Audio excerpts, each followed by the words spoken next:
Well, it's interesting that now if you say that Soviet are trying to downplay China's role as well, is it can we say that the West, that Europe in general, want to downplay the whole Asia Pacific areas Yeah. war? They want to make it World War II is mainly about Europe.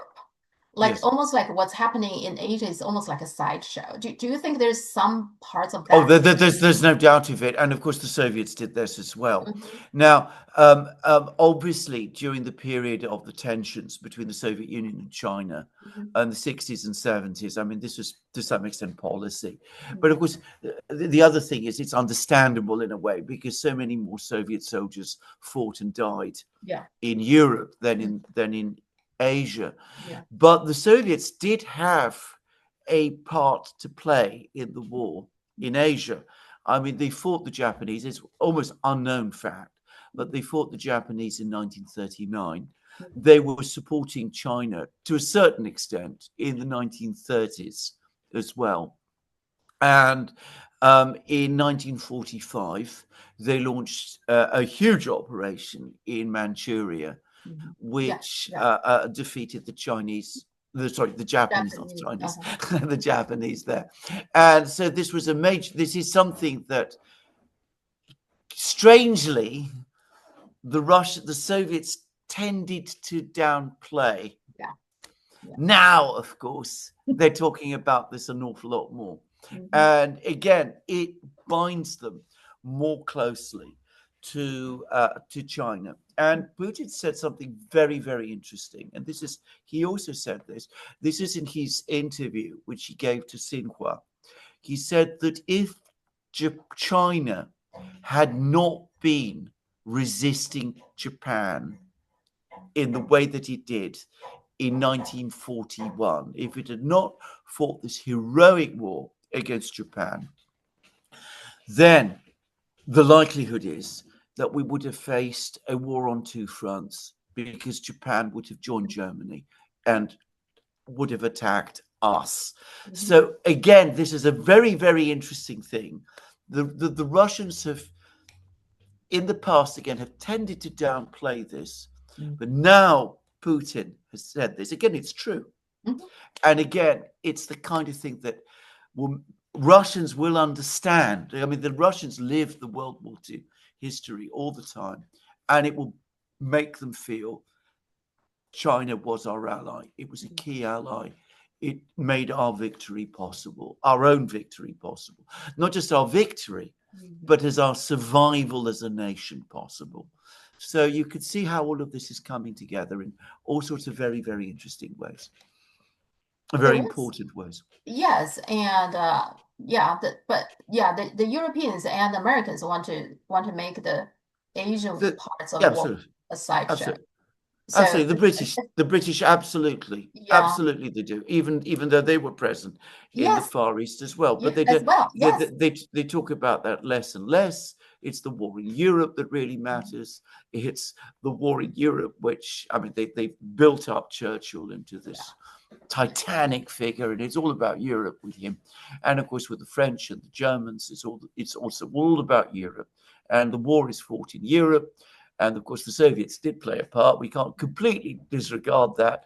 And the Chinese, were they even involved? It really is actually, it's terrible. It is terrible that this happens. I have to say something else, by the way, and this is something not just about the celebrations in Beijing, which were extraordinary, but about the meeting of the SCO in Tianjin as Mhm. well. And I'm doing this program, having just been speaking and doing a program with Professor Sachs, Mhm. Professor Jeffrey Sachs. And he had many very interesting things to say, by the way. And we'll talk about them and about China and India and a lot of things. But as he was talking, and drawn from the things he was saying, it really did strike me that one of the things about all of these meetings in China was that China and its people and its government and the other leaders who came to China are living in the 21st century. In Europe, we are still living in the 20th century. Yeah. Our conceptions of economics, of politics, of what matters in international relations is still entirely 20th century. Mm-hmm. We're still talking about, moving troops. Can I just say something? I mean, when you saw this, this is just the Chinese army on parade. I was on the Chinese army. It's just that's fraction of the Chinese army that was parading through Chang'an Avenue and Yeah. on Tiananmen Square. I mean, that is probably what we saw. Was probably bigger than all of the European armies combined today. I mean, the British army. I'd heard that it has 40 operational tanks. I was corrected. The true number is 25. How many tanks did you see on display in this, parade? But, we still talk about that as if we're big, important countries, as if we're great powers, as if it is in Europe that everything ultimately happens, where everything matters. We're still going to move, fight the wars on the old battlefields.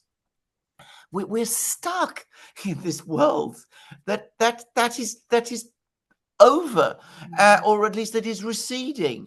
And it's the same is true in economics, in technology, in science. I mean, we're still focused on the industries and the technologies of the past. I don't know. One of the things that's actually, for once, it was a story that gained attention in Britain, that China has built the bridge, a motorway bridge, the highest altitude ever. I mean, it's incredible engineering achievement. And as people notice that the China did this in less time than it takes Britain to build a motorway bypass in one of its own cities. I mean, again, the contrast.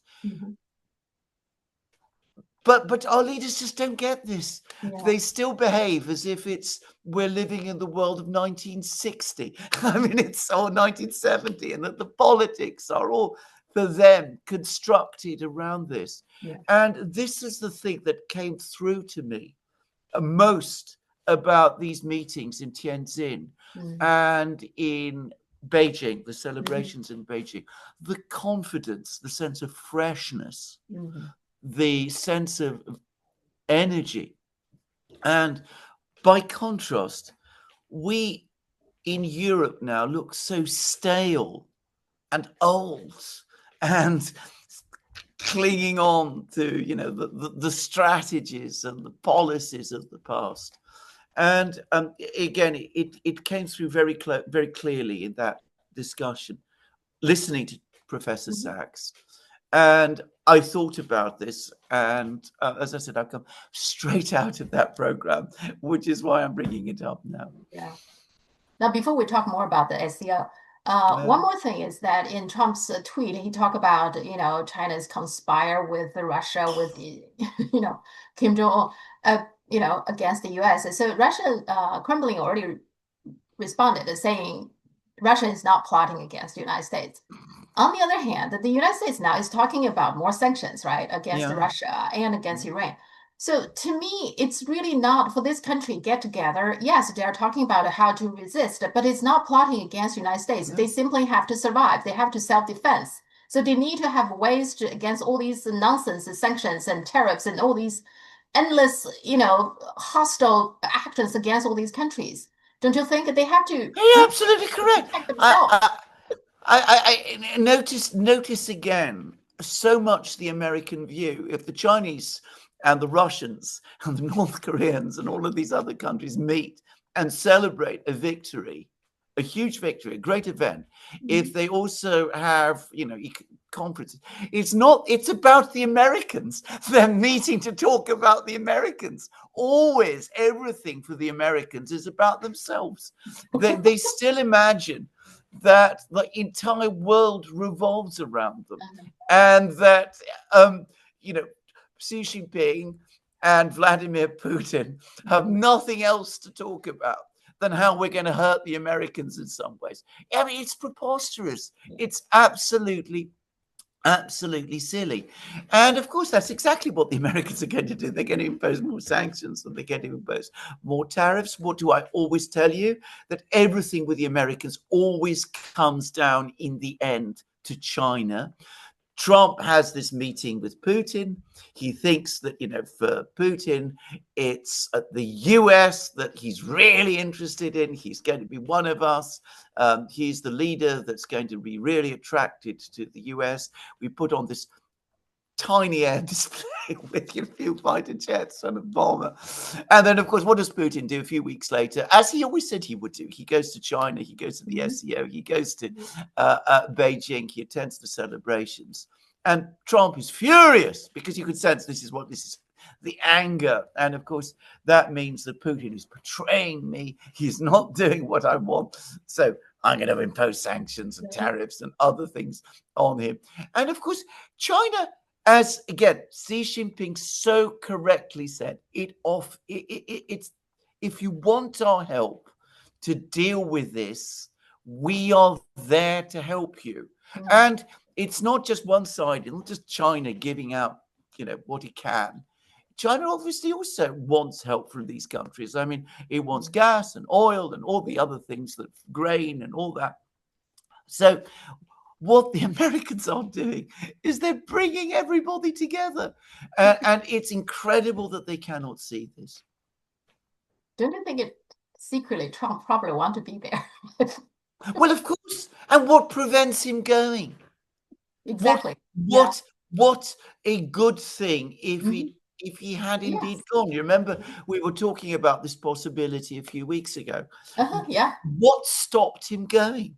Why couldn't he have been there? Yeah. Why couldn't he have met with Xi and Putin and all of the others and done the deals and opened the trade and moved things forward? Again, they don't want to be, because they have to be the center of the universe.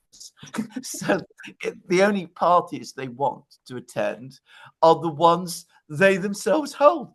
I mean, they don't want to go to somebody else's party. They don't want to admit that China does a better parade than the one they do. I mean, it's infantile. Yeah. But so much of the West today is. And Trump is not the only one, by the way. Yeah. I still find it's incredible that the United States doesn't make a bigger deal out of this whole event. If United States believe United States saved the world from World War II, from the fascists, from the militarists, from the whatever, why doesn't the United States make a bigger deal? United States is the one always trying to claim that they're the one who protect the peace, saving people, they're the hero. This time, World War II, they did the right thing. They were on the right side. But they don't talk much about that. I still find it's just it is very strange. But again, it's all about the American pathologies and all of that, which are very, very complicated and very tiresome, by the way. I mean, having to deal with the country as powerful as the United States still is, which has all of these hang-ups and pathologies at the same time, is exhausting. And imagining that, the only reason why all of these leaders go to Beijing is to plot against the United States, it tells you so much about the way the Americans, and again, to stress, it's not just Trump, think about the world. Well, there were rumors in China saying that Macron expressed interest to come. Now, it's just rumors, but Macron would be somebody like that. He always trying to stand out somehow. And supposedly the rumor is that he wanted to see if it's possible for him to talk to Putin, in that. So I think it's probably, there might be some truth to it. I don't know. But of course, eventually he doesn't come. There could be multiple reasons. And for one thing, once Putin is there, I guess all the Europeans will not be interested at all to be involved. And Macron probably eventually decided this is not good. But there were rumors, just so you know. Okay. Well, I mean, he should have gone. Yes. He should have met with Putin. But I mean, he could have gone and not met with Putin. I mean, again, by the way, I've already mentioned this. I've discussed this in programs and on a live stream. It is unbelievable that there was only one representative of the European Union there, who was Mhm. the Slovak Prime Minister, Robert Fico, who's, by the way, incredibly brave Yes, leader to do this. yes, yeah. But I mean, it is incredible, given the importance of China Mhm. and the importance of the event Yeah. that is being celebrated. At the very least, there should have been representatives, Mhm. and not just, unimportant officials, but top representatives, Yeah. Yeah. prime ministers and presidents and Mhm. kings Yeah. going to this visit too. And it's shocking. And it tells you again so much about the world that we live in today, that they don't go. Hmm. Yeah. And Fiesel even gave a interview, short interview. Yeah. He even said that. He said, I'm against the Nazi, I'm against the fascism around the world. So Yeah. for that reason, I go to Moscow, I go to Washington, D.C., I come to Beijing Yes. because we should be against these Nazi and Yes. fascism anytime, anywhere in the world. And he's correct, Absolutely. right? Yes. Yes. So Absolutely. yeah, I I absolutely disagree. agree. He's very brave. Yes. Yes. Yeah.